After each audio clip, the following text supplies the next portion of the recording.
The great doors of the Galactic Council chamber opened with a sound like thunder. Light poured in from the hallway, and every alien in the massive room turned to look. What they saw made many of them laugh. Ambassador Kim walked in first. She was a small woman with gray hair tied back in a tight knot. Her face showed no emotion as she moved forward. Behind her came Lieutenant Park, a young man with serious eyes, and Sergeant Lee, a woman who kept her hand near her weapon. But it was the fourth person who drew everyone's attention. Master Cho was 73 years old. His hair was white as snow. His face was covered in wrinkles. He walked slowly, carefully, like a man who had learned that rushing was for the young and foolish. In his hands, wrapped in simple brown cloth, he carried a long wooden spear. The council chamber was the largest room in the galaxy. It could hold 10,000 beings at once. Today, representatives from 17 different alien species filled the seats. They had come from worlds scattered across 1,000,000 light years. They had ships that could destroy planets. They had weapons that could crack moons in half. They had ruled the stars for 10,000 years. And now they were laughing at an old man with a stick. Hi. Commander Vex sat on a throne made of black metal at the center of the chamber. He was the leader of the Dominion, the most powerful empire in known space. His body was covered in scales that looked like polished silver. His eyes were yellow, with black slits for pupils, like a snake. When he smiled, he showed 3 rows of sharp teeth. "This is what Earth sends us?" Vex said. His voice was deep and rough. The translator device made his words clear for everyone to hear. An old human with a wooden toy? More laughter filled the chamber. The insect-like creatures from the collective clicked their jaws together in amusement. The crystal beings, called the shards, made sounds like breaking glass. The massive warriors, known as the brutes, slapped their forearms against their chests and roared. Master Cho said nothing. He simply stood there, calm as still water, waiting for the noise to stop. Ambassador Kim stepped forward. "The trial will proceed as agreed," she said. Her voice was clear and strong. "Earth challenges the Dominion's claim to the Kepler colonies. 3 million human beings live on those worlds. By the ancient laws of this council, the dispute will be settled through combat." The laughter slowly died. The ancient laws were sacred. They had been written before any living species had learned to walk upright. They stated that any territorial dispute between council members could be settled by single combat. The winner took everything. The loser got nothing. It was an old tradition. Most species had forgotten it existed. But humanity had done their research. Vex rose from his throne. He was 8 feet tall, with arms as thick as tree trunks. His ceremonial armor covered him from neck to toe. It was made from Nexium-7, the hardest material in the known universe. Scientists had tested it with lasers, with plasma, with nuclear fire. Nothing had ever left a mark on it.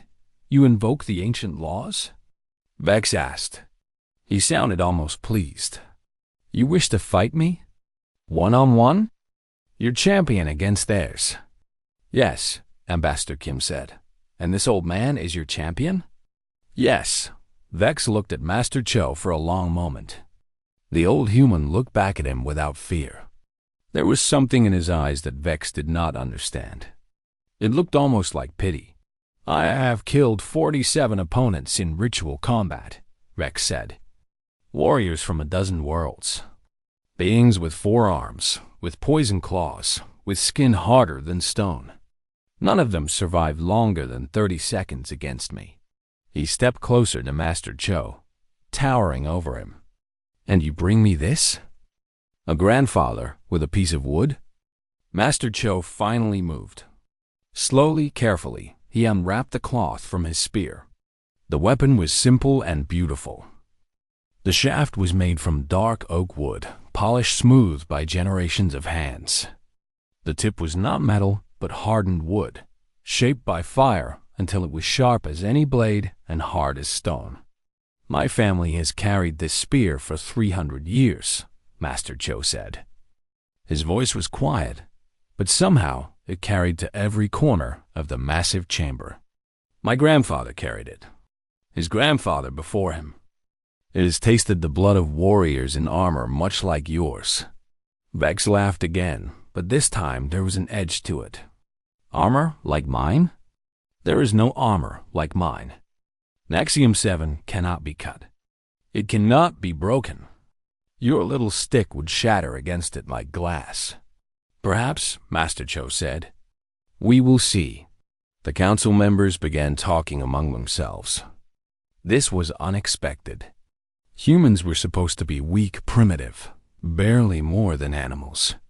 They had only discovered space travel 50 years ago. They had no great weapons, no powerful ships, no advanced technology. The council had allowed them to join only because it was easier than wiping them out.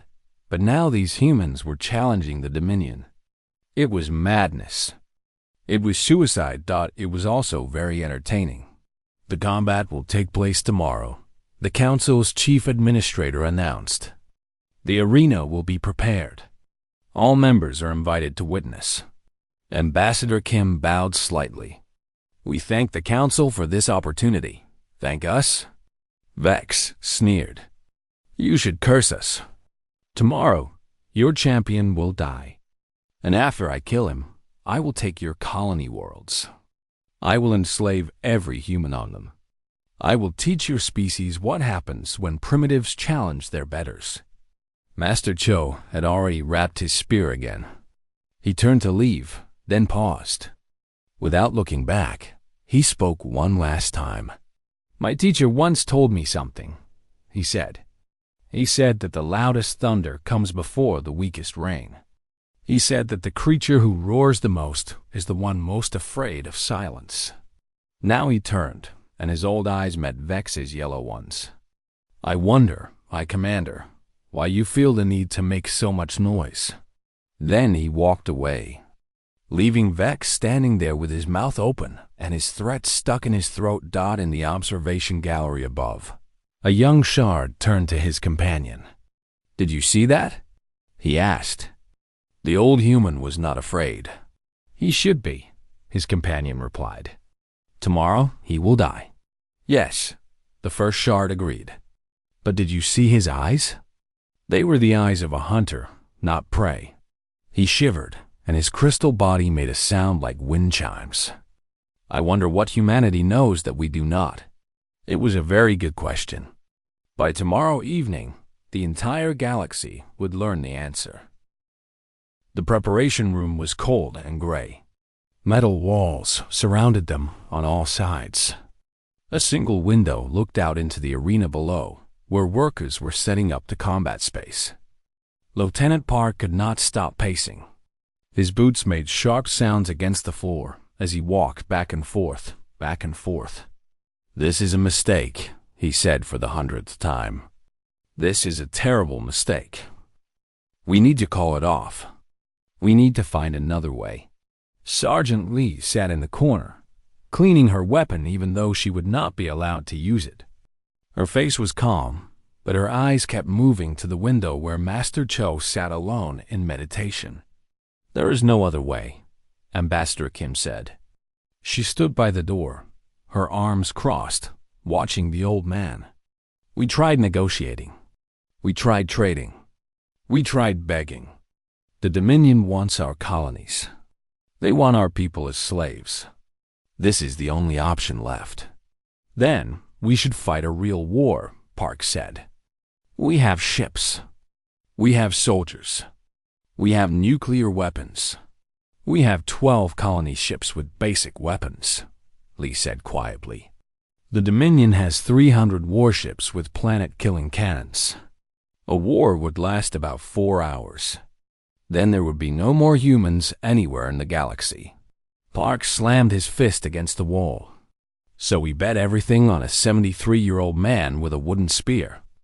Against the most dangerous warrior in known space. Against armor that nothing can penetrate. Ambassador Kim finally turned away from the window. Her eyes were tired but determined. "Sit down, Lieutenant. Let me tell you a story." Park looked like he wanted to argue, but something in the ambassador's voice made him obey. He sat down on a metal bench and waited. 6 months ago, Kim began, I went to Earth to find a champion. I visited every military base, every special forces unit, every martial arts school on the planet.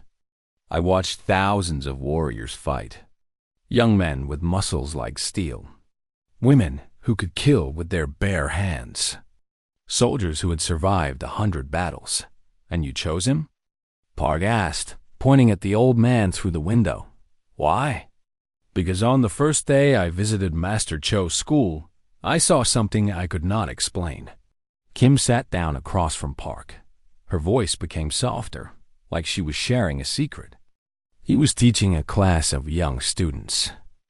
They were practicing with wooden swords. One of them, a boy of maybe 15, got angry. He grabbed a real sword from the wall and attacked Master Cho from behind. Lee looked up from her weapon. What happened? Master Cho did not even turn around. He simply moved his wooden sword behind his back and blocked the attack. The metal sword broke in half. The wooden one did not have a scratch on it. Park shook his head. That is not possible. Metal is stronger than wood. Everyone knows this. That is what I thought, Kim agreed. So I stayed to watch more. On the third day, Master Cho put his wooden spear through a titanium plate 3 inches thick. On the 6th day, he did it blindfolded. On the 10th day, he did it while students threw objects at him from all directions. The room was silent. Even Lee had stopped cleaning her weapon. I brought scientists, Kim continued. The best minds on Earth. They studied Master Cho for weeks. They used cameras that could see a bullet in slow motion. They used computers that could calculate the force of a hurricane. They tried to understand what he was doing, how he was doing it. What did they find? Park asked. Nothing. The science says it should be impossible. The physics does not work. A wooden spear should not be able to pierce titanium. But Master Cho does it anyway. Kim smiled slightly. When I asked him how, do you know what he said? Park and Lee both shook their heads. He said that his family has practiced this art for 800 years. 800 years, Lieutenant. That is longer than many of these alien empires have existed. His ancestors learned to kill warriors in iron armor. They learned to find the weak spots in chainmail, in plate armor, in shields and helmets made of the strongest steel. They passed this knowledge from parent to child, generation after generation, improving it, perfecting it. Kim stood up and walked back to the window. Master Cho had not moved. His breathing was slow and steady.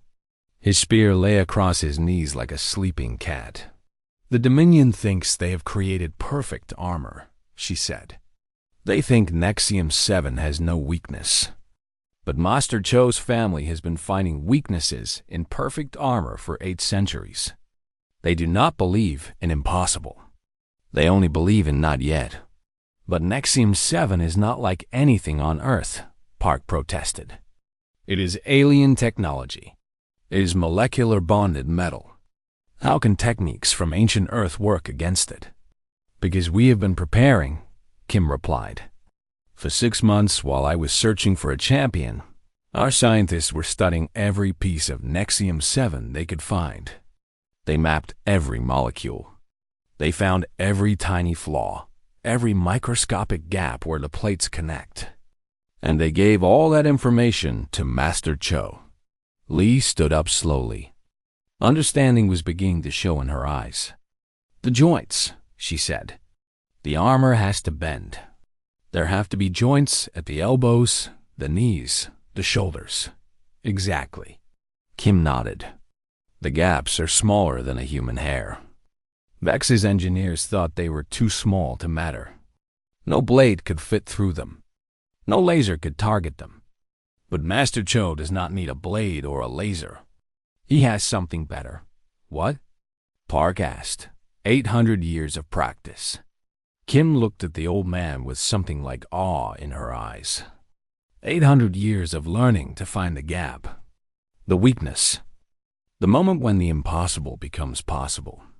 That is what humanity does, Lieutenant. That is what we have always done. We survive. We adapt. We find a way when there is no way.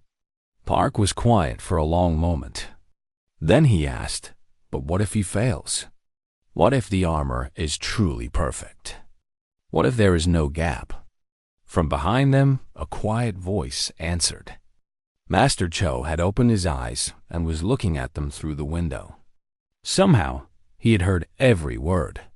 There is always a gap, he said. There is always a weakness. Mountains crack. Stars die. Empires fall. Nothing in this universe is perfect. He smiled, and it was the smile of a man who had accepted whatever came next. If the gap exists, I will find it. If it does not exist, I will make one. That is not arrogance, young man. That is simply what my family does. He closed his eyes again and returned to his meditation. Outside, the arena lights began to glow. The time for talk was almost over. Soon, the time for action would begin, and the entire galaxy would watch to see whether 800 years of human stubbornness could overcome 10,000 years of alien supremacy. The arena was a perfect circle cut from white stone.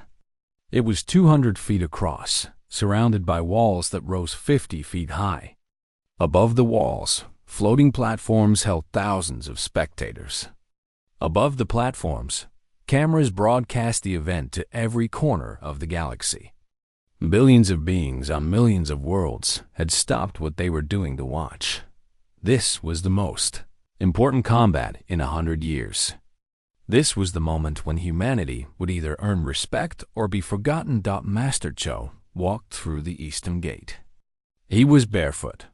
He wore simple gray robes that moved softly in the artificial wind. His wooden spear rested against his shoulder like an old friend greeting him after a long journey. His white hair was tied back, and his wrinkled face was calm as a frozen lake. The crowd did not cheer for him. Instead, they made sounds of confusion and amusement. Some laughed openly. A human champion was strange enough. An old human champion with a wooden weapon was a joke. Many in the audience were already making bets on how quickly he would die. The shortest bet was 3 seconds. Then the western gate opened, and the crowd went wild. High Commander Vex stepped into the arena like a god descending from heaven. His Nexium 7 armor gleamed under the bright lights. It covered every inch of his body except for a narrow slit in his helmet where his yellow eyes burned with hunger. In his right hand, he carried a plasma blade. The weapon hummed with power, its edge glowing blue-white, hot enough to cut through solid rock. Vex raised his arms, and the crowd roared louder. He was their champion. He was their hero. He had killed 47 opponents in this very arena. Soon, he would kill his 48th. The two fighters walked to the center of the circle. They stood 10 feet apart. Master Cho looked up at the massive alien warrior without fear. Vex looked down at the old human with contempt. I want you to know something, Vex said. His voice carried across the arena through hidden speakers. After I kill you, I will not destroy your colony worlds immediately. First, I will visit them. I will walk among your people. I will choose the strongest and the prettiest to serve me as slaves. The rest I will let starve. I want your species to suffer before it dies. Master Cho tilted his head slightly, like a curious bird. You talk a lot, he observed. Does that help you fight better? Vex's eyes narrowed behind his helmet. You dare mock me? You stand before the greatest warrior in the galaxy, with nothing but a sharpened stick, and you mock me? I do not mock you, Master Cho said. I observe you. There's a difference. He adjusted his grip on his spear. "You are afraid, High Commander. That is why you talk so much. That is why you make threats. A truly confident warrior does not need to tell his enemy what he will do. He simply does it." The crowd grew quiet. No one had ever spoken to Vex this way. No one had ever dared. "My grandfather told me a story once," Master Cho continued, "about a tiger who found a farmer in the forest. The tiger was huge and powerful. It was huge and powerful. The farmer had only a wooden rake. The tiger laughed and laughed. He told the farmer all the terrible things he would do. He described how he would eat him piece by piece. He talked for so long that the sun began to set. Vex stood very still. "What happened to the tiger?"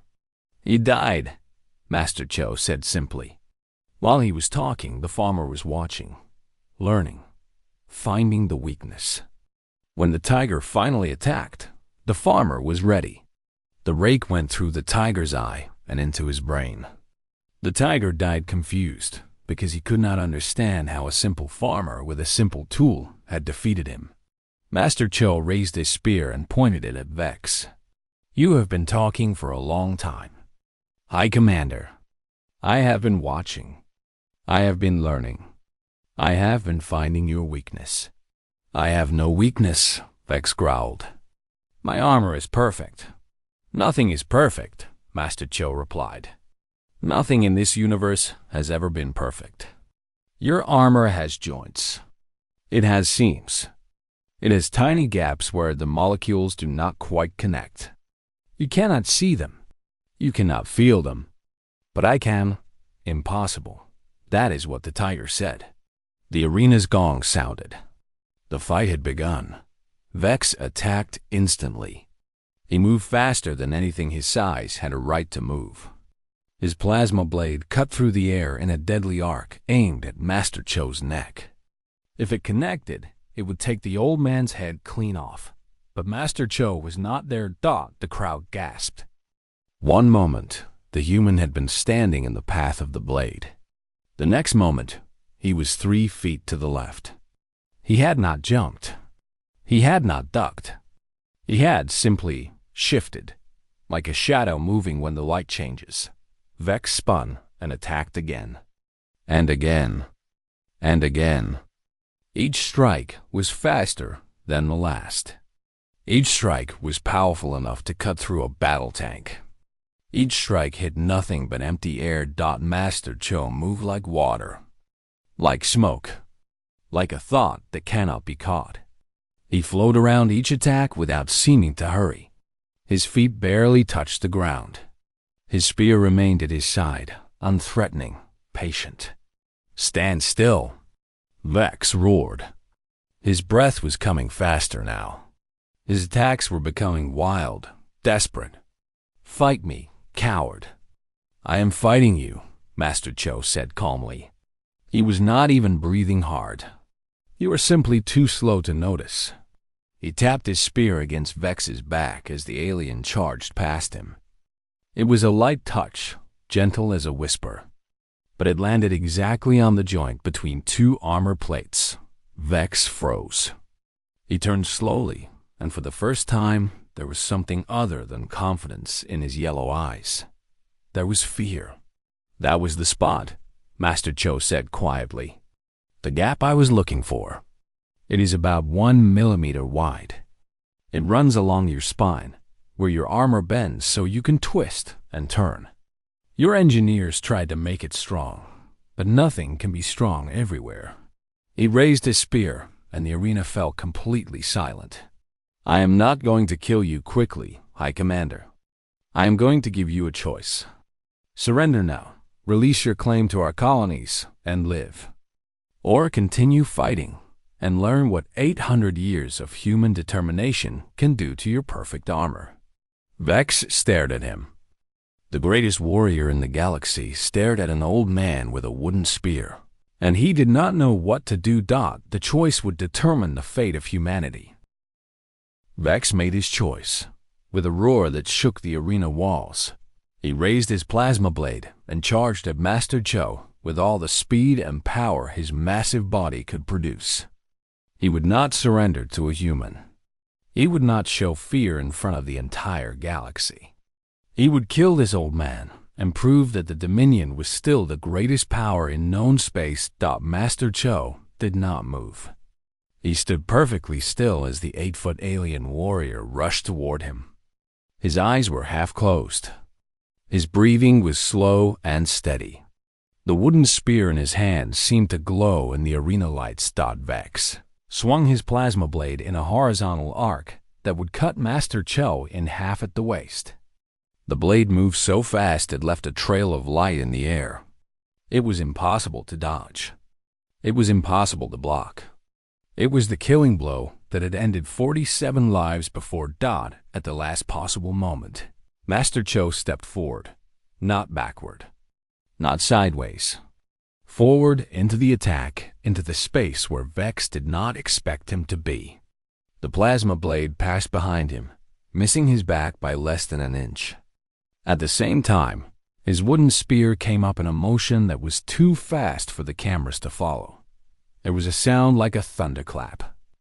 Then there was silence. Vex stopped moving. He stood frozen in the middle of the arena, his plasma blade still extended behind him from his missed swing. His yellow eyes were wide with shock. He looked down at his chest. The wooden spear was buried 3 inches deep in the joint beneath his left arm. It had passed through the gap in the Nexium 7 armor, through the scales beneath, through muscle and bone, and directly into his primary heart. Impossible, Vex whispered. His voice was weak now, confused. Nothing can. My armor. Your armor is very impressive, Master Cho said softly. He was still holding the spear, his hand steady as rock. It would stop any blade. It would stop any bullet. It would stop any laser or plasma or nuclear fire. But it could not stop 800 years of practice. Vex's legs began to shake.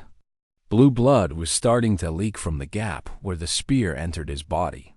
The crowd was completely silent. Billions of beings across the galaxy held their breath. How? Vex asked. It was not an angry question. It was a genuinely curious one. How did you find the gap? It is smaller than a grain of sand. No eye can see it. No weapon can target it. Master Cho released the spear and stepped back. Vex did not fall. The spear was holding him upright, stuck in his body like a flag planted in conquered ground. I did not target it, Master Cho explained.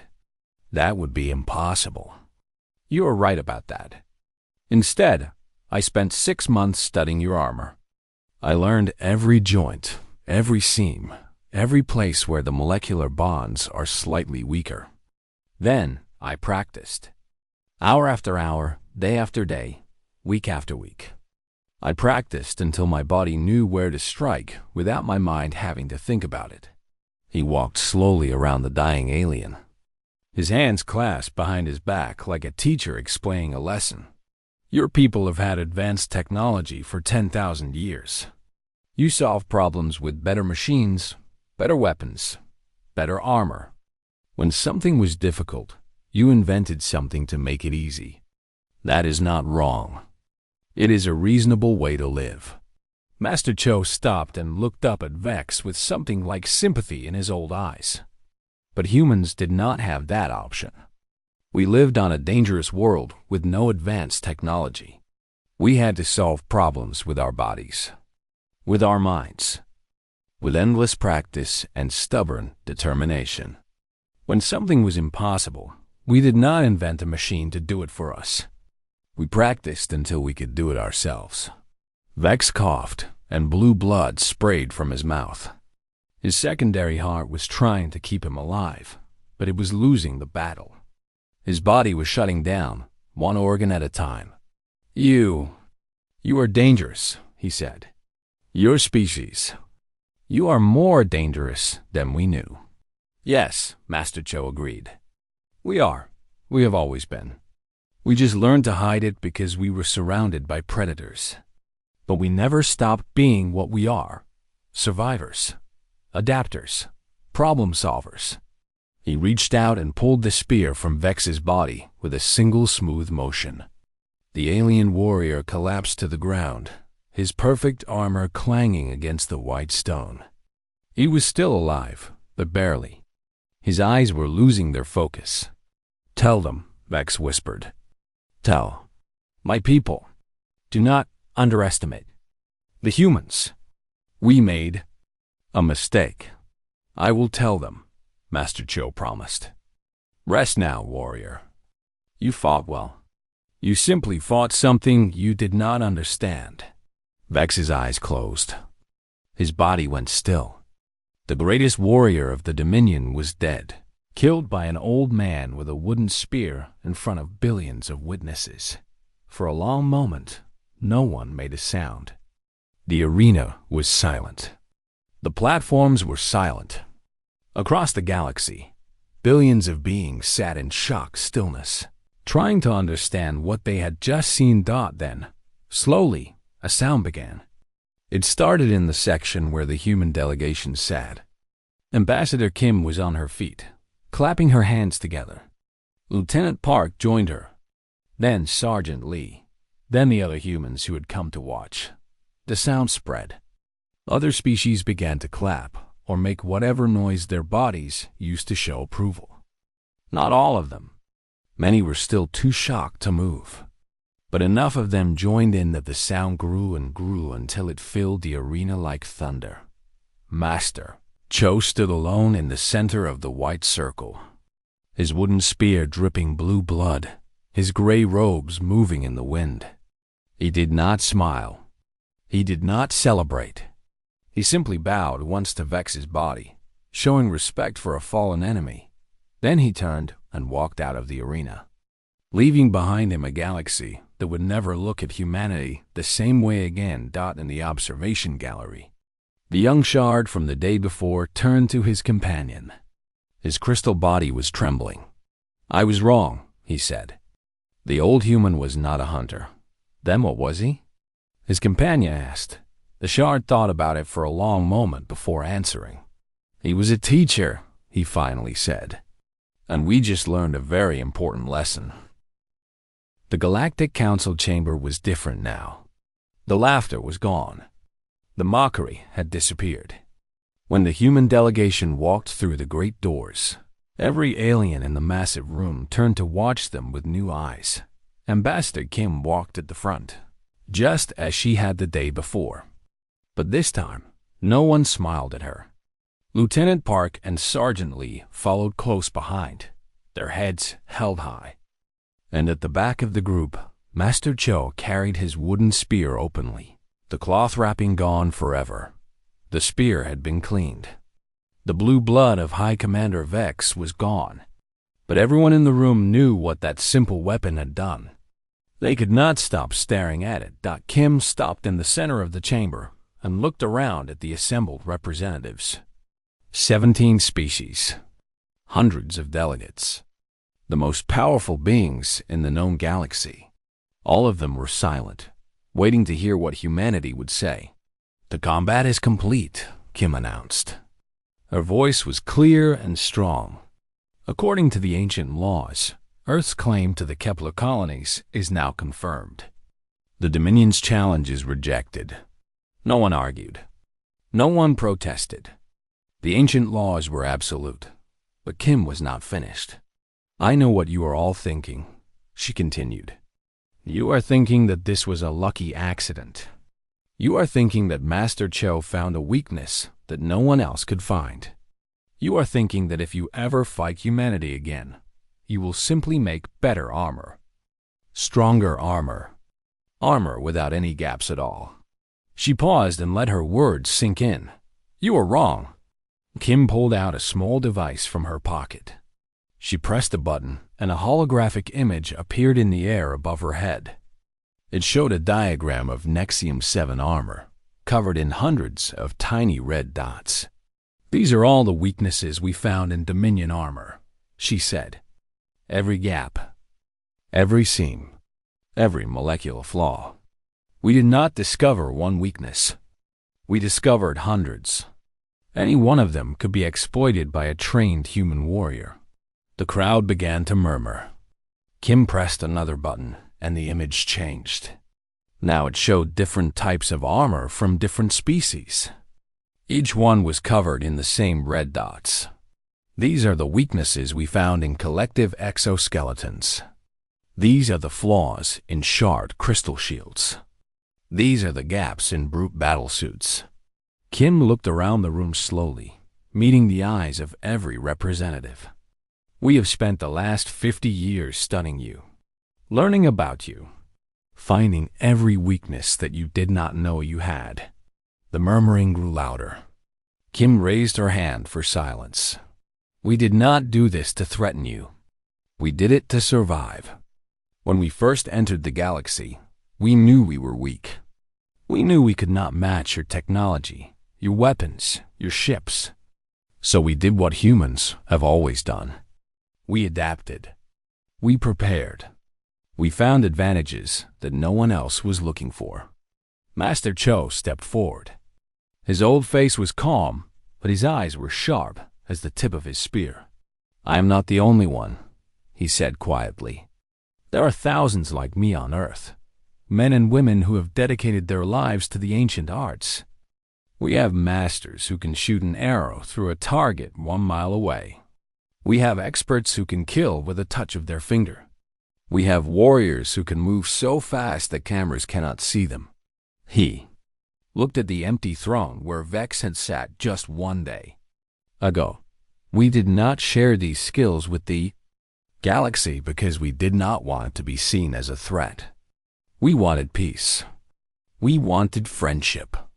We wanted to join your community and learn from you. But you laughed at us. You called us primitives. You tried to steal our worlds and enslave our people. His voice grew harder. So now you will see what primitives can do. Ambassador Kim stepped forward again. We do not want war. We have never wanted war. But we will not be victims. We will not be slaves. We will not let anyone take what is ours. She gestured to the holographic images still floating above her head. The Dominion has 300 warships surrounding our colony worlds right now. Every one of those ships has crews wearing armor. Every one of those armor suits has gaps and weaknesses that we have mapped in detail. If those ships do not leave our space within 48 hours, we will board them. We will find every gap. We will show the galaxy what happens when humans stop being peaceful. The Dominion delegation, leaderless since Vex's death, looked at each other in panic. One of them, a young officer with scales not yet turned silver, stood up. You cannot board 300 warships, he said. You do not have the soldiers. We have enough, Kim replied. And even if we did not, every human in the galaxy has been training since we first learned about your species. Farmers, teachers, children. We do not have a military class like you do. Every single human is a potential warrior. Every single one of us has learned that survival means being ready to fight at any moment. She smiled, and there was nothing friendly in it. That is the lesson you should have learned from Master Cho's victory. It is not that one old man can defeat the strongest warrior in the galaxy. It is that every human alive carries that same potential. 800 years of survival instincts. 800 years of refusing to die. 800 years of finding the gap, the weakness, the moment when the impossible becomes possible. The chamber was completely silent. Not even the representatives' translators made any sound. Kim turned off the holographic display and put the device back in her pocket.